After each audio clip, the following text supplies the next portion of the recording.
Tuwing sumasapit ang hating gabi, may isang batang babae na kinakausap ng buwan. Ang pangalan niya ay Luna. Tahimik siyang nakatira sa isang maliit na baryo sa tabi ng dagat. Umakyat siya sa bubong ng kanilang maliit na bahay. At doon niya kinakausap ang buwan. Pakiramdam niya, ang buwan lang ang nakakaintindi sa kanya. Pero isang gabi, habang umiiyak siya sa ilalim ng maliwanag na buwan, may narinig siyang boses. "Luna, lumipad ka!" Natakot siya.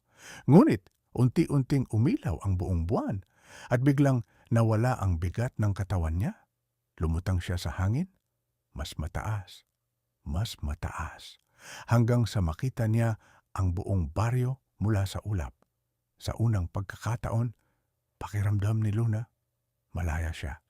Mula noon, tuwing sumisikat ang buong buwan, palihim siyang lumilipad sa ilalim ng liwanag. Pakiramdam ni Luna, malaya siya. Lumilipad siya sa ibabaw ng mga ulap. Dumadampi ang kanyang kamay sa malamig na tubig ng dagat. At minsan, kasabay niyang lumilipad ang mga ibon sa gabi.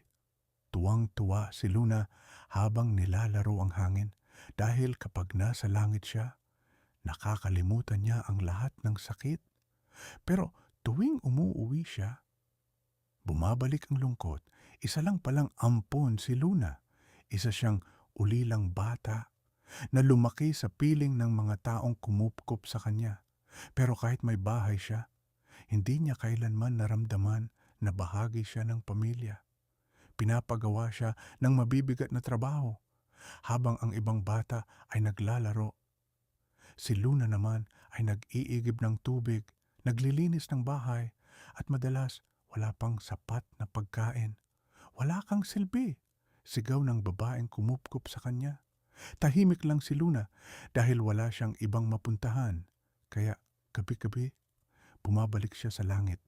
Pero isang gabi, habang lumilipad siya sa ibabaw ng pinakamakapal na ulap, may nakita siya, isang napakalaking kastilyo. Kumikinang sa gitna ng kalangitan. Unti-unting bumukas ang malaking pintuan nito at tila may naghihintay sa kanya sa loob. Sa tingin mo, ano kaya ang magandang wakas ng kwento ni Luna? Dapat ba siyang pumasok sa mahiwagang kastilyo o bumalik na lang sa kanyang tahanan?